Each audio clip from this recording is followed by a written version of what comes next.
بعقل بالزبن يتحللنا نسرع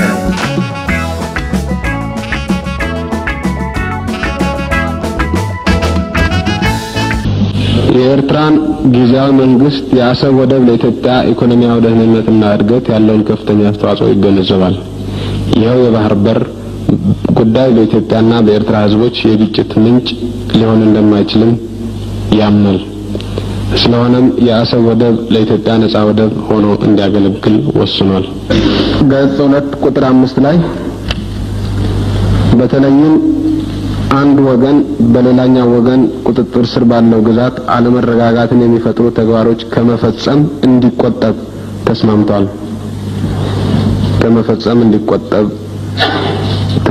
በሚል ይስተካከላል። እነዚህ መስተካከሎች ከእንግሊዝኛው ጋር እንዲጣጣሙ በማለት የተስተካከሉ ናቸው። በአብዛኛው ስድስተኛ ገጽ 3 ላይ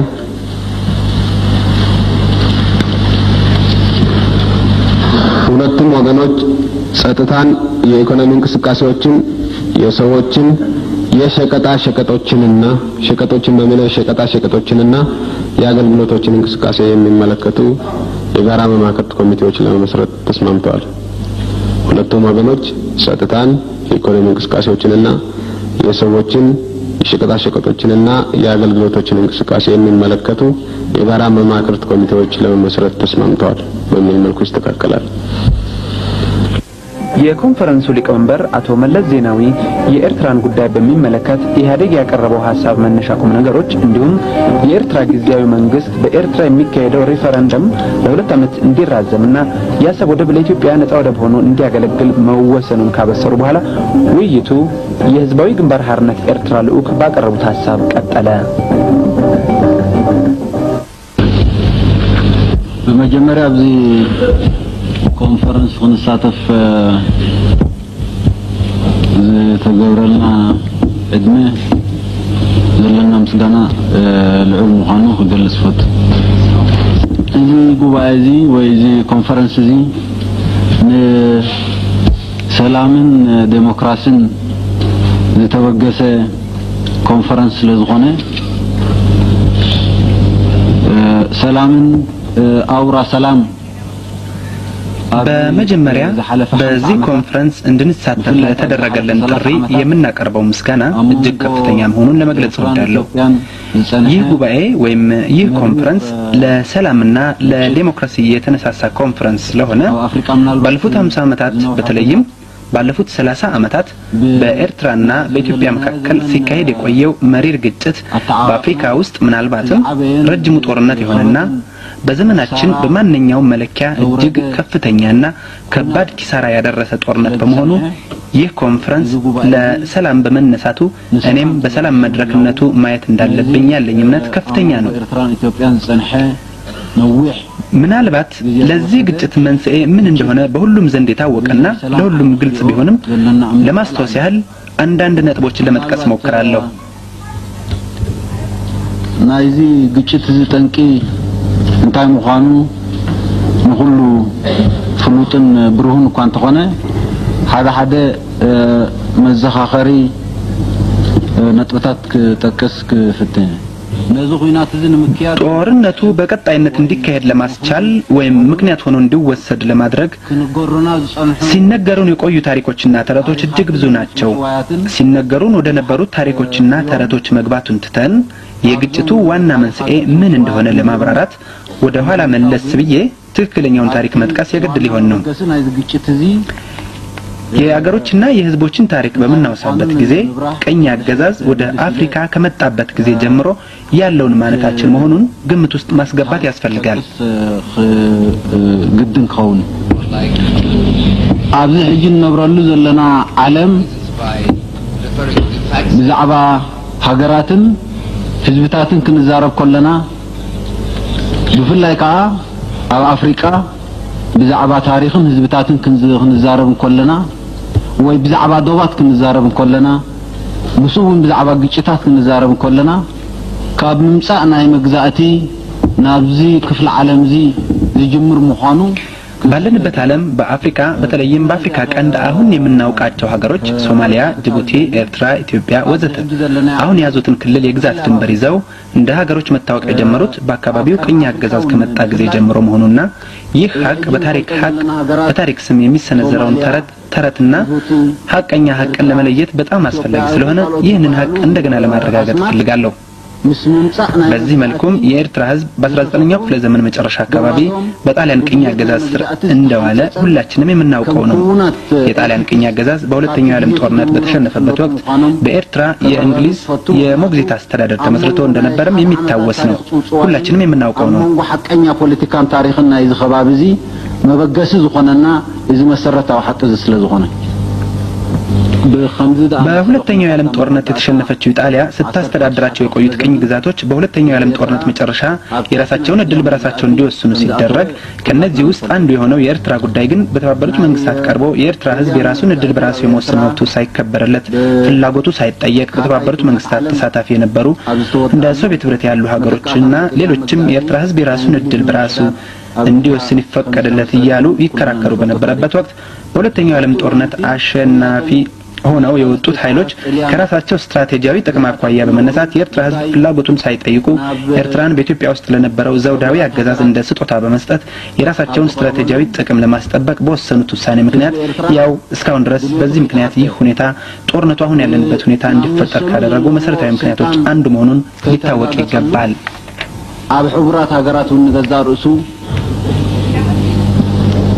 አገዳሲ መርገጽ ዝነበሮም ከም ሶቪየትን ካልኦት መንግስታትን ንመሰል ህዝብ ኤርትራ ደው ኢሎም ኣብ ዝነበሩሉ እዋን ናይቲ እዋን ተዓዊቶም ዝመጹ ኃይልታት ምናታቶም ስትራቴጂያዊ ረብሓታት የገልግሉ ብዝበልዎ ግምታት ናይ ህዝብ ኤርትራ መሰል ረጊጾም ናይ ህዝብ ኤርትራ ድልየት ከይተሓተ ናታቶም ዕላማታት ዘገልግል ኣብዚ ሀገር ዚ ተመስረተ ንግስነት ንኤርትራ ከም ህያብ አቅሪቦም ንጉዳይ ህዝብ ኤርትራ ከሂዶም ወይ መሰል ህዝብ ኤርትራ ከሂዶም ነዚ ሕጂ እንዛረበሉ ዘለና ነውሕ ዓመታት ዝኸደ ኩናት ዘምጹ ምዃኑን ሓደ ካፍቲ መሰረታዊ ጠንቅታት ናይዚ ግጭት ዝምዃኑ ክርስዕ ይግባን።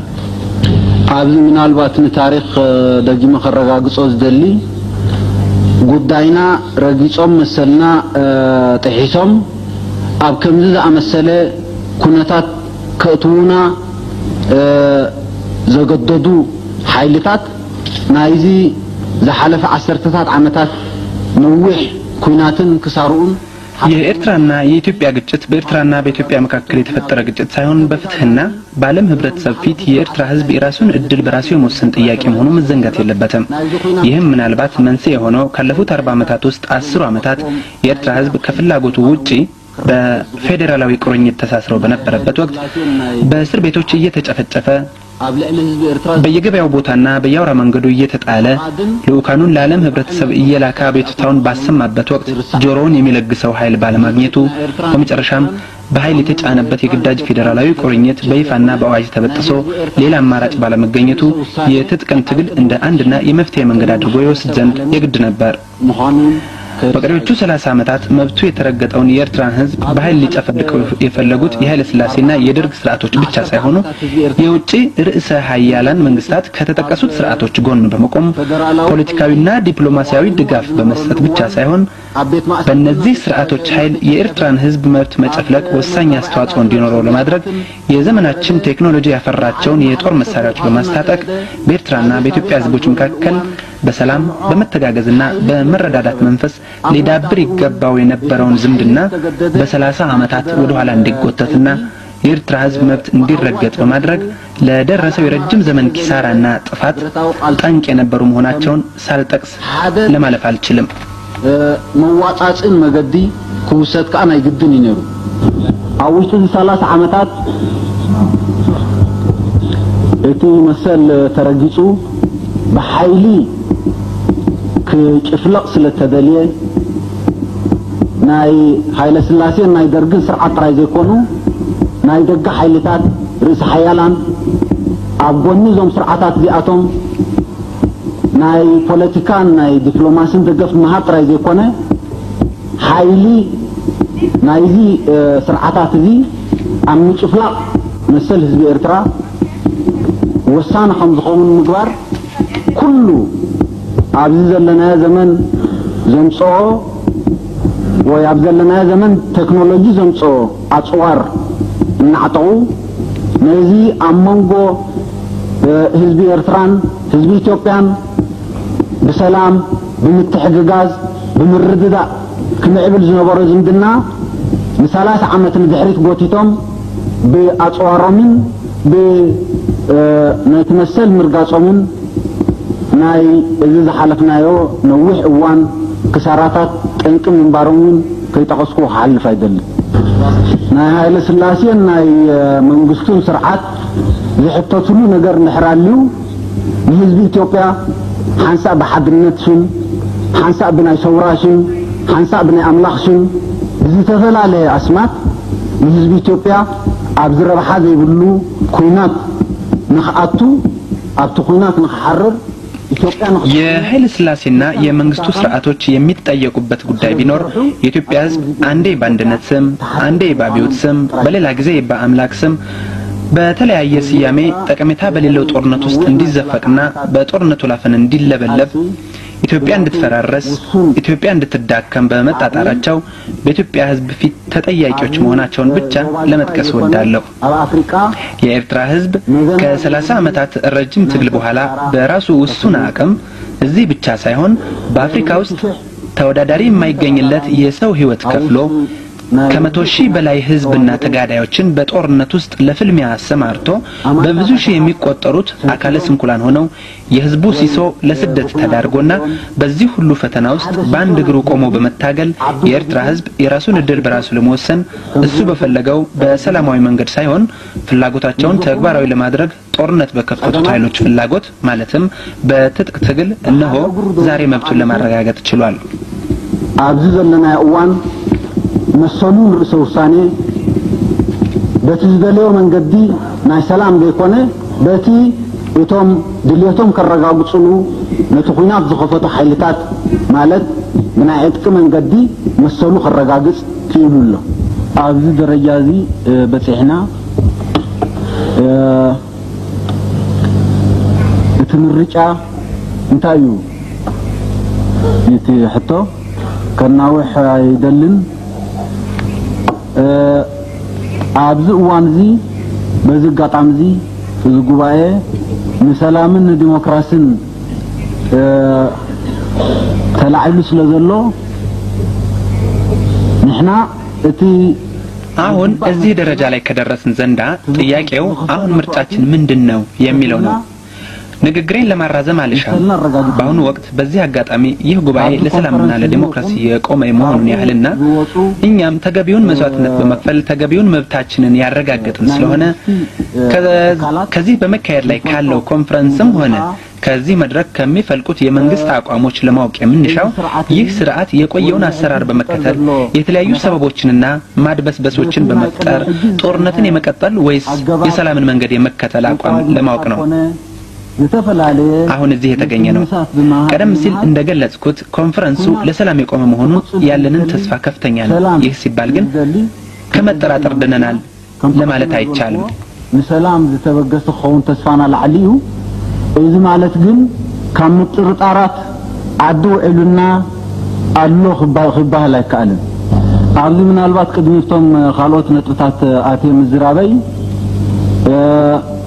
ኩናት ዝደልዩ ኩናት ከራሳስኑ ዝጸንሑ ሓይልታት አለው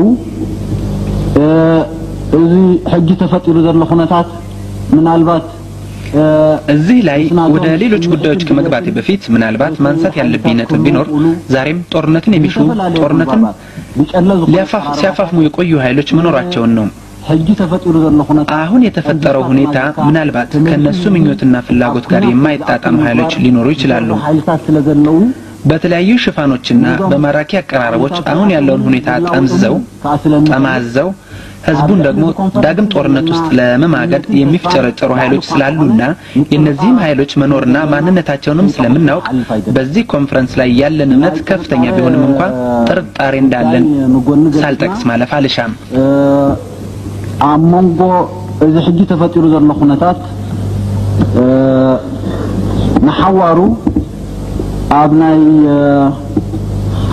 ኢትዮጵያ ፖለቲካ ናይ መሰጋገሪ መድረኽ ተወዲኡ ናይ ህዝቢ ኤርትራ መሰር ሰውሳኔ ከምቲ ቀዲመት ተቀስክዎ ብግብሪ ተረጋግጹ እኳ ተሎ ሕጋዊ መዛዘም እንትግበረሉ ተወሲኑ ብዘሎ ክልተ ዓመት መሰረት የመጠራጠሩን ጉዳይ ወደ ጎን ትተን አሁን በተፈጠረው ሁኔታ ውስጥ ለዘለቂታው በኢትዮጵያ ፖለቲካዊ የሽግግር መድረክ እስኪደራጅ ድረስ የኤርትራ ህዝብ የራሱን እድል በራሱ የመወሰን መብት ቀደም ሲል እንደገለጽኩት በተጨባጭ የተረጋገጠ ቢሆንም እንኳን ህጋዊ መመዘኛ እንዲኖረው የውሳኔ ህዝቡ ለሁለት ዓመታት እንዲዘገይ በተወሰነው መሰረት በመጪዎቹ ሁለት ዓመታት ውስጥ ለዘለቂታው የሁለቱም ህዝቦች ዝምድና በሚመለከት አዲስ ምዕራፍ ለመክፈት በመግቢያነት ውሳኔ ህዝቡን በሁለት ዓመታት ከማዘግየት በተጨማሪ የአሰብ ወደብ ለኢትዮጵያ ህዝብና ለኢትዮጵያ ኢኮኖሚያዊ ግልጋሎት ክፍት እንዲሆን መወሰን በተለያዩ ኢኮኖሚያዊ ዘርፎች ተባብሮና ተጋግዞ መስራት አስፈላጊ መሆኑን መረዳት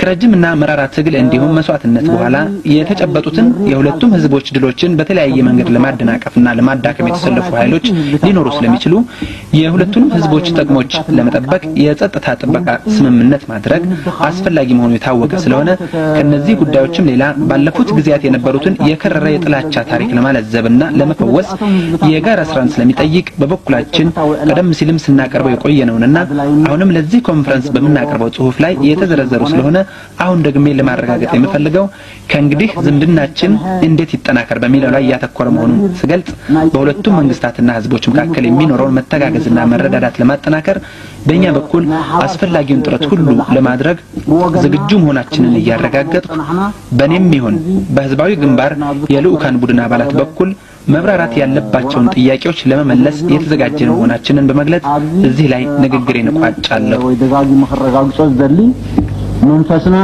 ንድሕሪ ሕጂ ብዝመጽእ ንመጻኢና ከመገርና ዝምድናታትና ከነማዕራር ንኽእል ናብ ዝብል ዝጠመተ ምዃኑ ነዚ ኣመንጎ ክልቲኡ መንግስታት ይኹን ህዝብታት ዝህሉ ምትሕጋዝን ምርዳእን ንምሕያል ብወገንና እቲ ዝድለ ጻዕር ክንገብር ቁርባት ምዃንና እናረጋገጽኩ ካብዚ ንላዕሊ ብወገነ ይኹን ብወገን ዝልኡኽ ናይ ህዝባዊ ግንባር ክቐርብ ዝሕተት መብርሂታት ተሎ ወይ እውን ኣብቲ ቀሪቡ ዘሎ ወረቐት ብቐጥታ ንዓና ዝምልከቱ ርእስታት ኣብ ዝህልውሉ መብርሂታት ክንህብ ቁርባት ምዃንና እናገለጽኩ ብዘረባ ይሕጽር ኣነ ሕየ ኣለኹ ናይ ትርጉም ሽግር ከጋጥሞ ክእል ኸውን ግን ክንተሓጋገዘሉ ኢና ምናልባት ኣመንጎ እሺ ማጠቃለያም ላይ ከቤቱ የሚቀርቡ ጥያቄዎች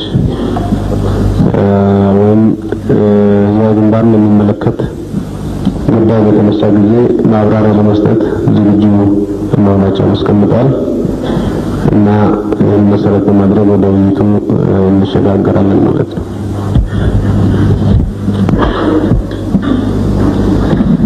ውይይቱን በሁለት ክፍልን ብናየው ጥሩ ይመስለኛል። አንደኛው እና ዋነኛው የኤርትራ ጥያቄ እንዴት ነው መፈታት ያለበት የሚለው በሰነዱ የቀረበ ሀሳብ አለ። ሌሎች አማራጮችም ካሉ ሊቀርቡ ይችላሉ እና መጀመሪያ የኤርትራ ጥያቄ እንዴት ይፈታ በሚለው ላይ አንድ አይነት አቋም ለመያዝ ብንወያይ ይሄ ቤት የኤርትራን ጥያቄ እንዴት ለመፍታት ነው የሚያስበው በሽግግር ዘመን የሚፈጠረው መንግስት የኤርትራን ጥያቄ ከመፍታት አኳያ ሊኖረው የሚገባው አቋም ምንድነው የሚለውን በመጀመሪያ ደረጃ እንወያይበትና ከዛ በኋላ ቀጥሎ ያሉትን ርዕሶች ልንመረምራቸው እንችላለን።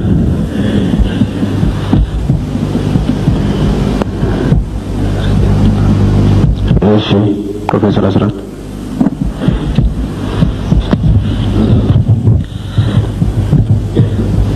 የተከበሩ ፕሬዚደንት ምን እንኳን ቀደም ብዬ ለመናገር ሳይሆን ትንሽ ጸጥታ ስለበዛ ሌላው ደግሞ ክፍል እስኪያስብበት ድረስ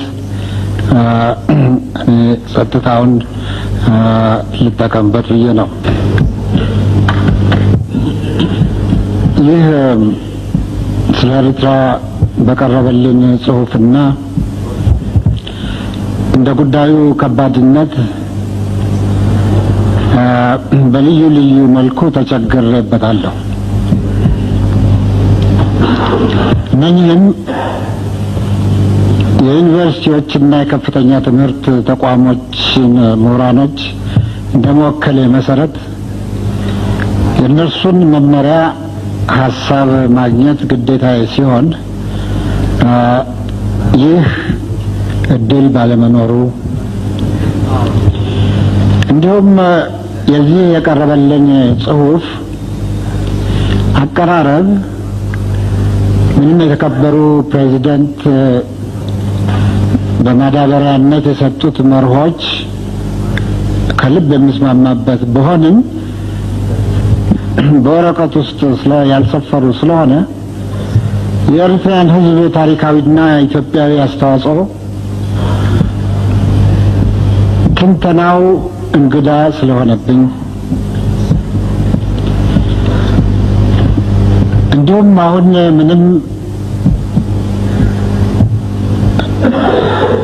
በአካልም በነፍስም የተከበሩ አቶ ኢሳያስ አፈወርቅ የህዝባዊ አርነት ግንባር ኤርትራ መሪ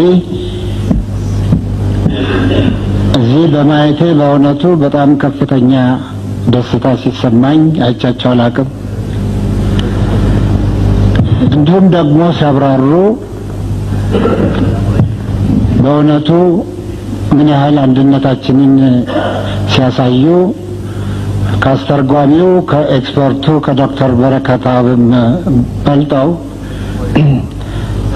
በማስተርጓሚ እየተባበሩ ሲያስተረጉሙ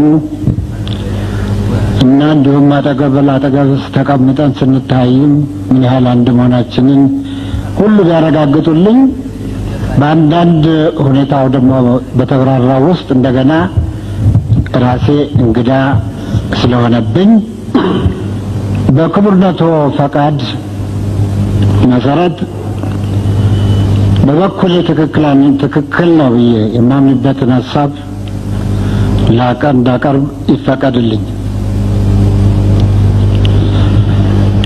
ምንም ኤርትራ በመባል ለ70 ዓመታት ያህል በቅኝ ገዢዎች ምክንያት በመክፈል በአንድ ሀገር ሁለት ህዝቦች ተደርገው ቢቆዩም በታሪክ በባህል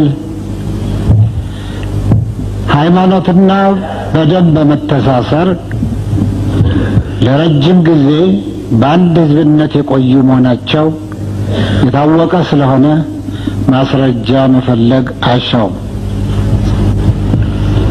እንዲሁም ከቅኝ ገዢዎች የተረፈችው የኢትዮጵያ አካል በጣሊያን ከመወረራም በፊት ሆነ በጊዜው እና በኋላም ከወንድሞቻቸው ጎን ተሰልፈው ለኢትዮጵያ ነጻነት በልዩ ልዩ መስክ የኤርትራ ህዝብ ያደረገው ከፍተኛ አስተዋጽኦ በደንብ መታወስ ይገባዋል። ሶስተኛ ኢትዮጵያና ኤርትራ ነጻ ከወጡ በኋላ ከጣሊያን ወረራ በኋላ ማለቴ ነው ኤርትራ በእንግሊዝ ሞግዚታዊ አስተዳደር እንደተጠቀሰው ስር ስትወድቅ በአንጻሩ ኢትዮጵያ ደግሞ በእንግሊዝ የበላይ ጠባቂነት ወይም ፕሮቴክቶሬት እንድትሆን ያጋጠማትን የፖለቲካ ተጽዕኖ በመከላከል ለዓመታት ከባድ የፖለቲካ ትግል ታካሄድ ነበር። ከዚህም በኋላ አራቱ ሀያላን መንግስታት በወቅቱ በጣሊያን ቅኝ ግዛቶች ጉዳይ እልባት ለመስጠት በተነጋገሩበት ወቅት የኤርትራ ጉዳይ በተባበሩ መንግስታት እንዲወስን ሲስማሙ በማንኛቸውም የውሳኔ ውጤት ኢትዮጵያ የባህር በር እንድታገኝ የስምምነታቸው መሰረት ነበር። አምስተኛ በተባበሩ መንግስታት ቻርተር መሰረት ይኸው ድርጅት ባከናወነው ድርጅታዊና ህጋዊ ስልቶች መሰረት የኤርትራ ህዝብ እስላሙን ክርስቲያኑን ከኢትዮጵያ ጋር ለመዋሃድ በከፍተኛ ድምጽ በመወሰኑ የታሪክ ሀቅ ነው። ሆኖም የተባበሩ መንግስታት ኤርትራን ከኢትዮጵያ ጋር በነበረው ሉዓላዊ መንግስት ስር በፌዴሬሽን እንድትዋሃድ ወሰነ። ከዚህ ውሳኔ በኋላ ጉዳዩ እንደማንኛቸውም በተባበሩ መንግስታት በቅኝ ግዛቶች ላይ የተወሰኑ ውሳኔዎች በቻርተሩና በህጉ መሰረት የመጨረሻ ውሳኔ ስለሆነ የተባበሩ መንግስታት እንደገና በጣልቃ ሊገቡበት የሚችሉበት ጉዳይ አይደለም። ድርጅቱ የማለት የተባበሩ መንግስታት ይህን ላድርግ ቢል እንኳ በዓለም አቀፍና በአፍሪካ አህጉር ከፍተኛ ችግሮችና ወይም ውዝግብ እንደሚፈጥር መዘንጋት የለብንም። ሆኖም ከፌዴሬሽኑ በኋላ አከራካሪ ጉዳይ ተብሎ የሚወሳው የውህደቱ ጉዳይ ብቻ ነው።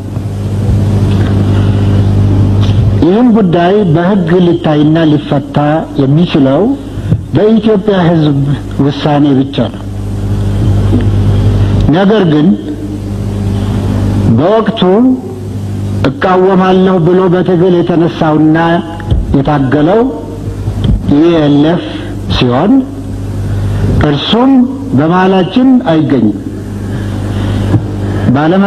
ባለመጋበዙም ቅሬታ የተሰማ መሆኑን በቢቢሲ ከጥቂት ቀናት በፊት ሰምቻለሁ። በዚህ መሰረት በሌሎች የኢጣሊያ ቅኝ ግዛቶች እንደተወሰነ ሁሉ በኤርትራ የተወሰነው ውሳኔ በተባበሩ መንግስታት መስፈርቶችና ህግ መሰረት ስለሆነ ውሳኔው የመጨረሻው ነው። ሌላ የህዝብ ውሳኔ ሊካሄድ ይፈለጋል ከተባለ ይህ ሊካሄድ የሚችለው በሉዓላዊ የኢትዮጵያ መንግስት አስተናጋጅነት በኢትዮጵያ ህዝብ ብቻ ነው። የተከበሩ ፕሬዝዳንት፣ ይህ ጉባኤ የሽግግር መንግስቱን ለመመስረት የተዋቀረ ብቻ መሆኑንና የኢትዮጵያን ህዝብ በምንም አይነት የማይወክል መሆኑን ደጋግመው አስገንዝበውናል። በዚህ መሰረት ይህ ጉባኤ በኢትዮጵያ ህዝብ ስም ምንም ጉዳይ ሊወስን፣ ሊያግድ ወይም ሊሰርዝ አይችልም። ሆኖም የኢትዮጵያን የአሁኑን ተጨባጭ ሁናቴ በመመርኮዝ የወንድማማቾች ደም መፋሰስ የቆመ መሆኑን፣ አሁን የሰፈነውን የሰላምና የዲሞክራሲያዊ ሂደት መሰረት በማድረግ የኢህአዴግና የህዝባዊ ግንባር ሓርነት ኤርትራን ልዩ ግንኙነት በመጠቀም ወንድማማችና እህትማማች የሆኑትን ህዝቦች መካከል የዘለቄታ ቅራኔ እንዲወገድ እና በኢትዮጵያዊነትና በይቅር እግዚአብሔር መሰረት በአስቸኳይ የሚስማሙበትን መንገድ መፈለግ የመሸጋገሪያው መንግስት ተቀዳሚ ተግባሩ እንዲሆን ጉባኤው እንዲያሳስብ ይህን ሐሳብ በአክብሮት አቀርባለሁ። ይህንን እድል ስለሰጡኝ ከልቤ አመሰግናለሁ። እሺ ሌላ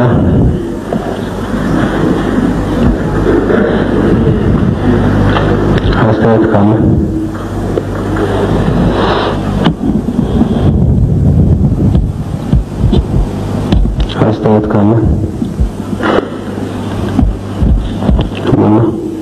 እሺ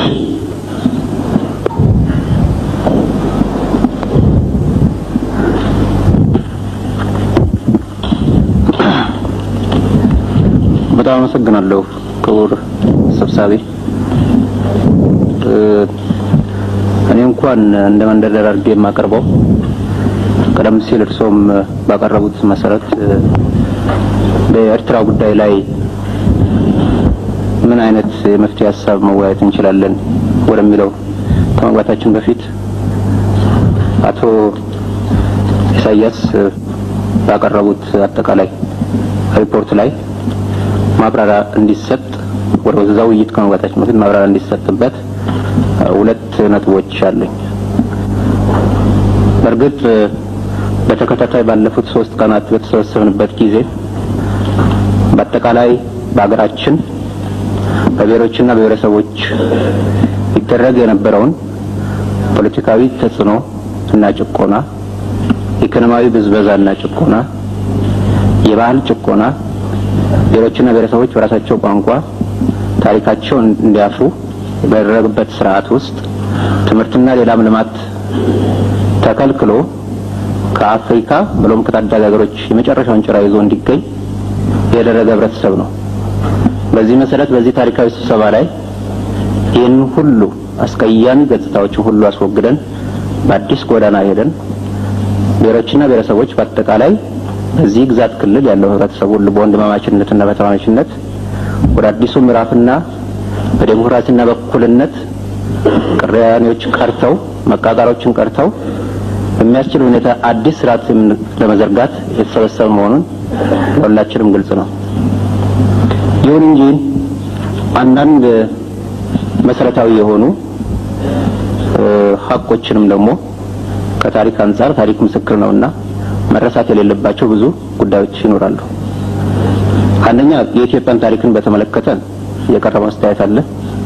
ሁለተኛ ደግሞ ስለ ኤርትራ ፌዴሬሽን የተባበሩት መንግስታት በመጀመሪያው 1950ዎች መጀመሪያ ላይ ስለወሰደው ሐሳብ በቀረቡት ሐሳቦች ላይ ማብራሪያ ጠይቃለሁ። አንደኛ የኢትዮጵያ አንድ ኤንቲቲ እንደ አንድ ራሱ የቻለ አንድ መንግስት አካል ሆኖ የታየው እንደ ሌሎቹ እንደ ጅቡቲ፣ ሶማሊያ ወይም ጎረቤት ሱዳን ሀገሮች የአውሮፓ ቅኝ ገዢዎች ወደ አፍሪካ ከመጡ በኋላ በተመሳሳይ ደረጃ ላይ የተቀመጠ መሰለኝ። ኢትዮጵያ በተለያየ ታሪክ ውስጥ አንዴ አቢሲኒያ አንዴ ኢትዮጵያ እየተባለ ወይም ያበሻ ሀገር እየተባለ በተለያየ ወቅት ረዘም ያለ ታሪክ የነበረው ይሄውም የታሪክ ቁንጮ ግንባሩ ከሰሜን ኢትዮጵያ እንደው አፈ ታሪኩን እንተውና ከአክሱም ዘመነ መንግስት ከአንደኛ ዓመት ከዛ በኋላ በወቅቱ የነበሩት መንግስታት ከውጭ ባለው ተጽዕኖ ከራሳቸው ካለው ወታደራዊና አስተዳደራዊ ድክመት አንዴ ሲፈራረሱ ከቦታ ወደ ቦታ በሚዘዋወሩበት ጊዜ እንደነበረ አይ ቲንክ ይሄን በታሪክ ውስጥ ተመዝግቦ የሚገኝ ነው። በወቅቱ የነበረውን ታሪክ ደግሞ የጻፉት ኢትዮጵያኖች ሳይሆኑ በአብዛኛው የተለያዩ ሀገሮች የመጡ የውጭ ታሪከኞች ናቸው። በዚህ ጊዜ ትክክለኛ ኢትዮጵያዊ የሚባለው በወቅቱ ወይም አበሻ ይባል የነበረው ከማንኛውም ዛሬ ኢትዮጵያዊ ከምንለው በማንኛውም ክልል ካለው ህዝብ የበለጠ የሰሜን ኢትዮጵያ ህዝብ ነው። ዛሬ በደቡብ በምስራቅና በምዕራብ አንዳንድ ዳር ሀገሮች ያሉት ኢትዮጵያኖች ናቸው ብለን አሁን ባለው ጂኦግራፊካል ፓራሜትር ከዚህ ከመቶ ዓመት ወዲህ እንደተባለው ከአፄ ምኒልክ ዘመነ መንግስት ካለው ጊዜ ውስጥ ካለው ኢትዮጵያዊ ነው የምንለው። ነገር ግን በዘር በታሪክና በአምሳል በባህል በብዙ ነገሮች ሁሉ ኢትዮጵያዊ ነኝ ብሎ መናገር የሚችለው መጀመሪያው የሰሜን ኢትዮጵያ ህዝብ ነው እንጂ ሌላው አይደለም። ይሄን ሀቅ እያለ ከዛ በኋላ በርግጥ ከአፄ ምኒልክ ዘመነ መንግስት ወዲህ ዛሬ ኢትዮጵያ የምንለው የጂኦግራፊ ዴፊኒሽን ነው እንጂ በርግጥ ኢትዮጵያ የሚባል አሰች በባህልና በቋንቋም የአንድ ህዝብ ስያሜ አይደለም። ያ መሆኑ ከታወቀ ዛሬ ኢትዮጵያ ስያሜ የምንለው ይሄ ዛሬ ከ100 ዓመት ወዲህ ያለውን ሳይሆን በርግጥ የራሱ ኮንቲኒቲና ለውጦች ነበሩት። ይህ መሆኑ ከታወቀ አቶ ኢሳያስ ባቀረቡት ሪፖርት ላይ የኢትዮጵያ ታሪክ ከ100 ዓመት ወዲህ ነው የሚለውና ቀደም ሲል ከነበረው የታሪክ ማስረጃነት ካለው በምን አይነት ሁኔታ ተለይቶ ከሌሎቹ አዲስ ከተፈጠሩ ኤንቲቲዎች አፍሪካ ሀገሮች ጋር ሊወዳደር እንደቻለ ይህ በትክክል ማስረጃ እንዲሰጡበት ጠይቃለሁ። ይካለኝ የራሴን የታሪክ ዕውቀትና ትንሽ አዲስ ነገር ስለሆነብኝ በዚህ በኩል ማስረጃ ፈልጋለሁ። በሌላ በኩል ደግሞ ቀደም ሲል ጣሊያን ኤርትራን በቅኝ ግዛት ከመያዟ በፊት ስለነበረው የዘር ግንድ የታሪክ የቋንቋና ሌሎችን በዝርዝር ማስረዳቱ በዚህ ወቅት አስፈላጊ አይደለም። ይሁን እንጂ 50 ዓመት በጣሊያን ቅኝ ግዛት 10 ዓመት ደግሞ በእንግሊዞች ወታደራዊ አስተዳደር ከቆየ በኋላ የተባበሩት መንግስታት በወቅቱ 5 አባላት ያሉበት ነፃ ሀገሮች ወይም ገለልተኛ ሀገሮችን ወደዚህ አካባቢ ደርሰው የህዝቡን ስሜትና አስተሳሰብ በወቅቱ ደግሞ በተለያየ ምክንያት በሃይማኖት ድርጅቶች እና የፖለቲካ ድርጅቶች ህዝቡን እንወክላለን ራሳችንን እንወክለው ህዝብ አለን ብለው በቀረቡት የፖለቲካ ድርጅቶች አስተሳሰብና አቋም መርምረው ከተመለሱ በኋላ በሰጡት ውሳኔ መሰረት የተባበሩት መንግስታት እነዚህኛ ውሳኔዎች ሁለተኛ ደግሞ ቀደም ሲል የጣሊያን ቅኝ ግዛት ወደዛ ከመምጣቱ በፊት ከነበረው ታሪካዊና ህዝባዊ ኢኮኖሚያዊ መተሳሰርና ሌሎችም ግንዛቤዎች ውስጥ በማስገባት በድምጽ ብልጫ ሶስቱ ከኢትዮጵያ ጋር በፌደራል ስታተስ ልትቀላቀል ወይም ልትተሳሰር ትችላለች በሚል ሌሎቹ ላይ አቋም በመውሰድ የአብዛኛው ድምጽ ከፍ ስላለ ያደረገው ውህደት መሰለኝ። እርግጥ ከዛ በኋላ ያለ ስላሴ አስተዳደር ቀጥሎም ደግሞ ወታደራዊ አምባገነን የመንግስቱ አስተዳደር በክልሉ እንደ ሌሎች የኢትዮጵያ ህዝቦች ላይ ያደረገው ወታደራዊ ፖለቲካዊና ኢኮኖሚያዊ ተጽዕኖች የባህል ረገጣዎችና ተጽዕኖች ይህ ዓለም የሚባል ነገር አይደለም። ከዛ በኋላ የነበረው ሁሉ ከማንም እንደማንኛውም የኢትዮጵያ ህዝብ የኤርትራ ህዝብ በከፍተኛ ጭቆናን ስር እንደነበረ ሁላችንም የሚያሳዝንና አብረንም ስንታገልበት የነበረ ነው። ትግሉም ስንደግፈው ነበር። ስለዚህ በዚህ በኩል ያለ ፍላጎቱ የተባበሩት መንግስታት በራሱ ሰዎች አማካይነት የህዝቡን ድምጽ ሳይሰማ ውሳኔ ተላልፎ ፌደራሊዝም ወይም ፌደራል ስታተስ አስተዳደር ውስጥ እንዲውል ተደርጓል በሚሉት ሁለት ነጥቦች ላይ ማብራሪያ እቀበላለሁ። ስለዚህ መጀመሪያ የማብራሪያ ጥያቄዎች ቀርበው መልስ ቢሰጥባቸው እነዚህ የማብራሪያ ጥያቄዎች ቀርበው መልስ ከተሰጠባቸው በኋላ ወደ ክርክሩ ብንሄድ የተሻለ ነው የሚል ሐሳብ አለን። ይሄ እንግዲህ ለቤቱ የሚቀርብ ነው ማለት ነው። ሁለተኛ ለኢፒኤልኤፍ የሚቀርብ ማሳሰቢያ ነው። አተረጓጎም ላይ አንዳንድ ችግሮች ስላሉ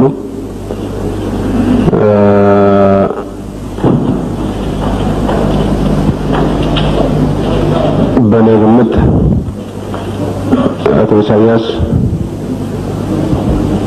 አቋሙን በትግርኛ ብቻ ሳይሆን በእንግሊዝኛም በበቂው ማስረዳት እንደሚችል ስለማምን ለቤቱ እንዲመች የማንም ሰው በቋንቋው የመጠቀም መብት ሳልጋፋ ማንም ሰው በቋንቋው የመጠቀም መብቱ እንዳለ እንደተጠበቀ ሆኖ ስብሰባውን ለማሳጠር ይረዳ ዘንድ ማብራሪያውን በተቻለ መጠን በእንግሊዝኛ ቢሰጥ ጥሩ ነው የሚል ሐሳብ አለን። ነገር ግን ይህን ስንል ማንኛውም ሰው በቋንቋ የመጠቀም መብቱን ለመጋፋት እንዳልሆነ ከወዲሁ ግልጽ እንዲሆን ያስፈልጋል። ለቤቱ ይረዳል፣ ስብሰባውን ለማሳጠር ይጠቅማል በሚል ነው። express myself and be brief in dealing with the issues raised. I, on the beginning of my speech, mentioned one basic fact, and that was our position to evade history and historical facts should be taken note of, because we have been told, and I think there is a lot of controversy on what is written in books of history in this country. I don't want to go into the controversies about what is true and what is not true. በዚህ ላይ የተነሳውን ጉዳይ በተቻለኝ መጠን አጠር አድርጌ ለማብራራት ሞክራለሁ። ቀደም ብዬ ባደረኩት ንግግር ላይ ስለ ታሪክና ስለ ታሪክ መረጃዎች የኛን አቋም ያነሳሁት እዚህ ሀገር በተጻፉ መጻሕፍት በሰፈሩት ታሪኮች ላይ ብዙ ዝግብ ያለ መሆኑን በመስማታችን ነው። የትኛው ትክክልና ልክ የትኛው ሐሰት እንደሆነ በመግለጽ ወደ ውዝግቡ ጠለቅ ብዬ ለመግባት አልፈልግም። ግን በዚህ አካባቢ ባሉ ህዝቦች መካከል አንድ አይነት ግንኙነት መኖሩ በጣም ግልጽ ነው። በመጽሐፍት የሰፈሩ አንዳንድ ነገሮችን ራቅ ያሉ የታሪክ አጋጣሚዎችን ቋንቋንና የቆዳ ቀለምን አንድነት በመጥቀስ ጭቆናን ማስፈን ወይም የራስን እድል በራስ የመወሰንን የፖለቲካ መብት ለመከልከል መሞከር የለብንም። Across the border in Somalia, the Oromos and other nationalities of the south and southwest have their brother across the border in Kenya. The nations and nationalities or national groups and ethnic groups on the western borders of Ethiopia have their brother across the border in the Sudan. በኦጋዴን የሚገኙ ሶማሌዎች ድንበር አቋርጦ ዝምድና ያለው ህዝብ በሶማሊያ ይኖራል። በደቡብና በደቡብ ምዕራብ ኢትዮጵያ የሚገኙ የኦሮሞ ህዝቦችና ሌሎች ብሔረሰቦች እንዲሁ ድንበር አቋርጦ የሚኖር ወንድም የሆነ ህዝብ በኬንያ ይገኛል። በኢትዮጵያ ምዕራባዊ ክፍል የሚገኙ የተለያዩ ብሔረሰቦችና ጎሳዎች ወንድሞችም በሱዳን ይገኛሉ። በኤርትራና በሱዳንም እንዲሁ ዝምድና ያላቸው ጎሳዎች ድንበር ተሻግረው ይገኛሉ። ሰዎች የኢትዮጵያ ስልጣኔ ምንጭ ብለው ለሚሉት በሰሜኑ ክፍል ባለው ህዝብ መካከል ታሪካዊ ወይም ሌላ አይነት ግንኙነት ነበር። ግን በቅድሚያ ሰዎች በታሪክ ላይ የሚወያዩት በዚህ አካባቢ የሀገሮችን ድንበር እንደገና ለማካለል አይደለም። የህዝባዊ ግንባር ሓርነት ኤርትራ አቋም ግን የሀገሮችን ድንበር በጎሳ፣ በቆዳ ቀለም፣ በቋንቋ፣ በሃይማኖትና በሌሎች መስፈርቶች የአፍሪካን ድንበሮች እንደገና የሚያካልል አይደለም። And political rights of nations that were formed when we talk, I don't want to go into the academic argument about the meaning of nations, nationalities and others, but in case one needs to talk about the Eritrean question, we link the creation of this nation, like the creation of other nations in this part of the continent and the continent as a whole, was the making of colonialism. እኛ የምንናገረው ስለ ብሔራዊ የፖለቲካ መብትና በሀገርነት ስለተመሰረቱት ብሔሮች የፖለቲካ መብት ነው። ስለ ብሔረሰብና ሌሎችም ትርጉም ወይም ፍቺ ክርክር መክፈት አልፈልግም። ይሁንና ስለ ኤርትራ ጥያቄ ማንሳት ካስፈለገ በክፍለ አህጉራችን በተለይም በምንገኝበት በዚህ የአህጉራችን ክፍል የሀገሮችን ምስረታ የምናያይዘውና የምናየው የቅኝ አገዛዝ ስራ እንደሆነ ነው።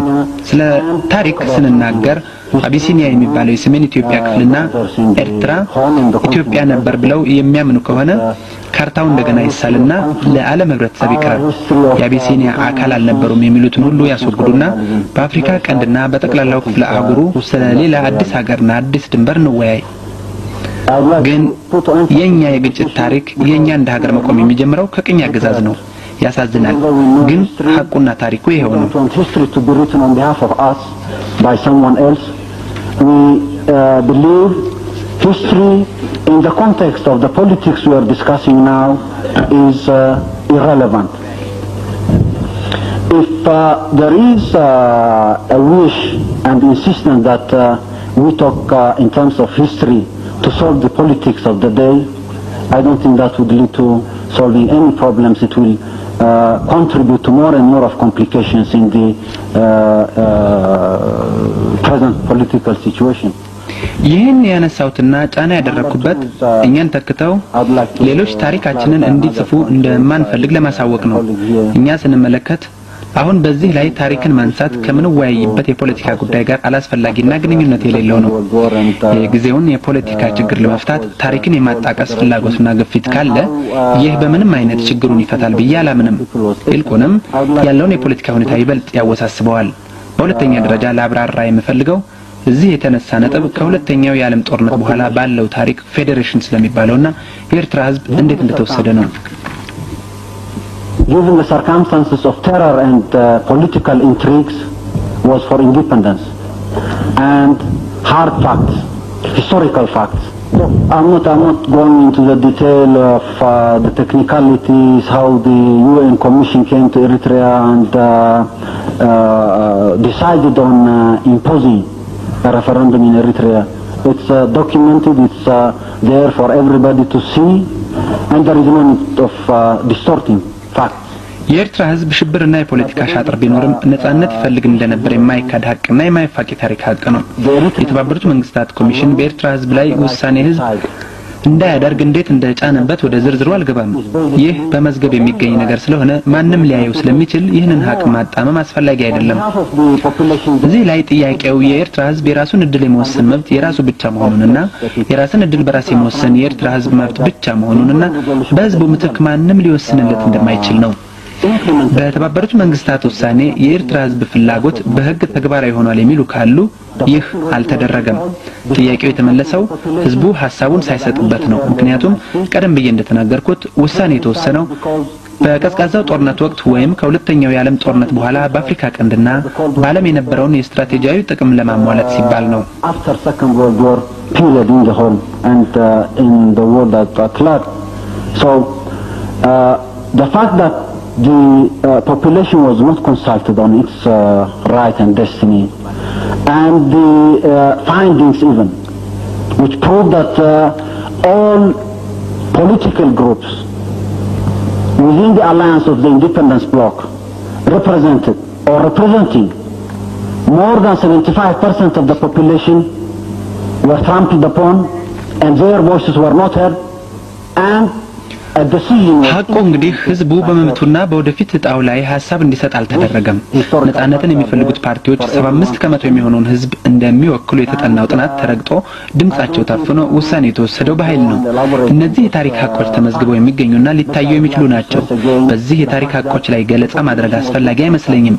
እንደገና በአጽንኦት ልናገር የሚፈልገው ግን ህዝቡ እንዳልመከረና እንዳልዘከረ ማንም ሊወስንለት መብት እንደሌለውና የፖለቲካ መብቶቻችንና የራሳችንን እድል ራሳችንን ለመወሰን ያለን መብት ስናነሳ እናንተ ይህንን መሰረታዊ መብታችንን እንድታውቁልን ለመማጸን አስበን ወይም ተስፋ አድርገን አይደለም። Determination of nations and peoples is the only right of the concerned peoples. No one can do this job on behalf of the concerned peoples. What we are trying to explain here is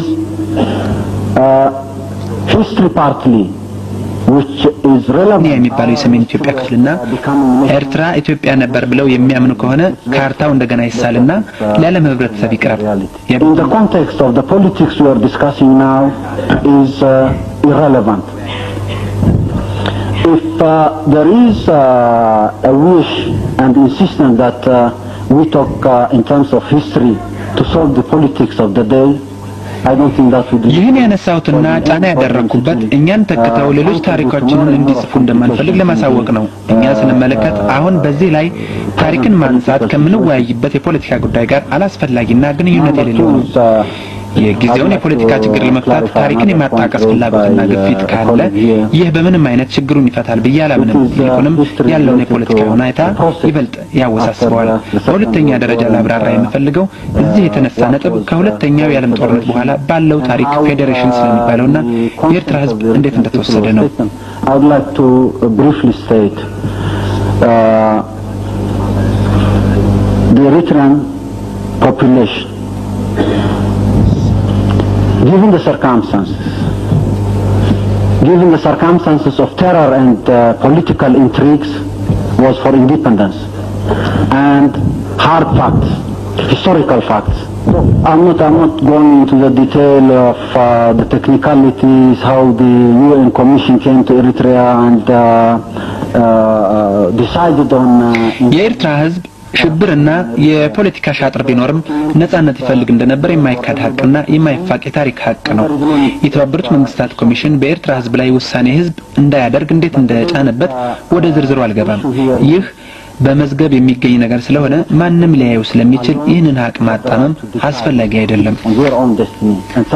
እዚህ ላይ ጥያቄው የኤርትራ ህዝብ የራሱን እድል የመወሰን መብት የራሱ ብቻ መሆኑንና የራስን እድል በራስ የመወሰን የኤርትራ ህዝብ መብት ብቻ መሆኑንና በህዝቡ ምትክ ማንም ሊወስንለት እንደማይችል ነው። በተባበሩት መንግስታት ውሳኔ የኤርትራ ህዝብ ፍላጎት በህግ ተግባራዊ ይሆናል የሚሉ ካሉ ይህ አልተደረገም። ጥያቄው የተመለሰው ህዝብ ሐሳቡን ሳይሰጥበት ነው። ምክንያቱም ቀደም ብዬ እንደተናገርኩት ውሳኔው የተወሰነው በቀዝቃዛው ጦርነት ወቅት ወይም ከሁለተኛው የዓለም ጦርነት በኋላ በአፍሪካ ቀንድና በዓለም የነበረውን የስትራቴጂካዊ ጥቅም ለማሟላት ሲባል ነው። Of the Cold War period or the after Second World War period in the whole and in the world at large.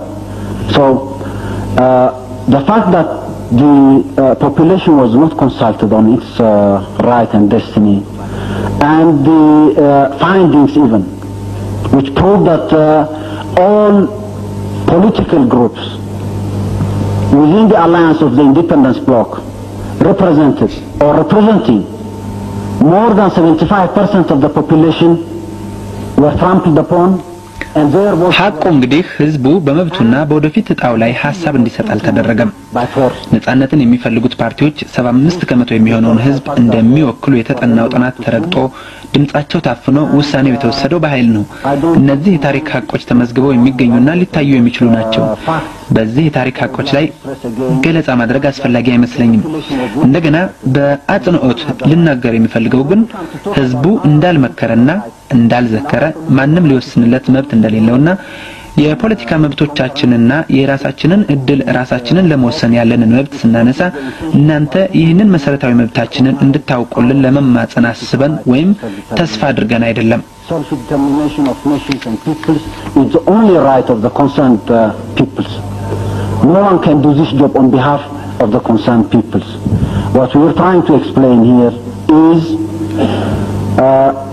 history partly, which is relevant to the formation of this nation. የራሱን እድል በራስ መወሰን የሚመለከተው ህዝብ ብቻ መብት ነው። ይህንን ጉዳይ ማንም ይሁን ምን የሚመለከተውን ህዝብ ተክቶ ሊያስፈጽም አይችልም። እዚህ ላይ ለማስረዳት የሞከርነው የዚህችን ሀገር መስረታ የሚመለከት ታሪክና ከውጭ የተጫኑ መፍትሄዎች ታሪክ ጉዳዩን እንዳወሳሰበውና ችግሩን በጦር ኃይል ወደ መፍታት እንዳመራው ነው። እንደገና ልናገር የምፈልገው የራሱን እድል በራሱ የመወሰን ብቸኛና ግለኛ መብት ያለው የኤርትራ ህዝብ ብቻ መሆኑን ነው። ማንም ህዝቡን ተክቶ እድላቸውን ሊወስን አይችልም። ከየትኛውም አቅጣጫ ከዓለም አቀፍ ድርጅቶች እንኳን በኤርትራ ህዝብ ላይ የራሱን ሐሳብና ምኞት ለመጫን ፍላጎት ካለ ይህ ተቀባይነት አይኖረውም። ምክንያቱም ህጋዊና ፍትሃዊ ስላልሆነ ነው። From any quarter, even international organizations trying to impose their will and wish upon the Eritrean population, they are categorically rejected because they are not legal and they are not just. When we come to talk about the resolution of the problem here now, I would like to remind those who want to go into academic discussions about history, fiction, myth, ስለ ችግሩ መፍትሄ ስንነጋገር ወደ ምሁራዊ ውይይት በማዘንበል ስለ ታሪክ፣ አፈ ታሪክ፣ ፈጠራና የተለያዩ መጽሐፍት በማንሳት ስለዚህ ክፍለ ሀገር ወደ ምሁራዊ ውይይት የሚጋብዙንን ላስታውስ የሚፈልገው እንዲህ አይነቱ ውይይት ስፍራው በዩኒቨርሲቲዎች፣ ትምህርት ቤቶችና ሌሎች የጥናት አካባቢዎች መሆኑን ነው። እዚህ መነጋገር ያለብን ስራ ወቅቱ የፖለቲካ ስለ ችግሩ መንስኤና ስለ ወቅቱ የፖለቲካ ስለ ችግሩ መንስኤና መፍትሄ ግጭቱ ከቶ በምን አይነት የተሻለ አይነተኛ አማራጭ መፈታት እንደሚችል መፈለግ ነው። በድጋሚ ለማከርና ላሳስብ የሚፈልገው በፊት ለፊታችን በተጋረጠው የፖለቲካ ጉዳይ ላይ እንድናተኩርና ካለፉት የጦርነት የጥፋት አመታት ታሪክ የምንላቀቅበትን መንገድ መፈለግ ነው። The best way of resolving this conflict And my advice again is let's focus on this political issue in front of us and try to find a way out of the history of wars and destruction of the past few decades.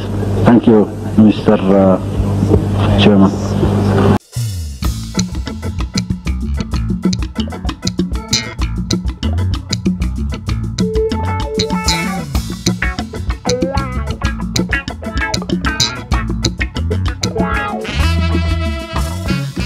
بعقل بالزبن يتحللنا نسرعين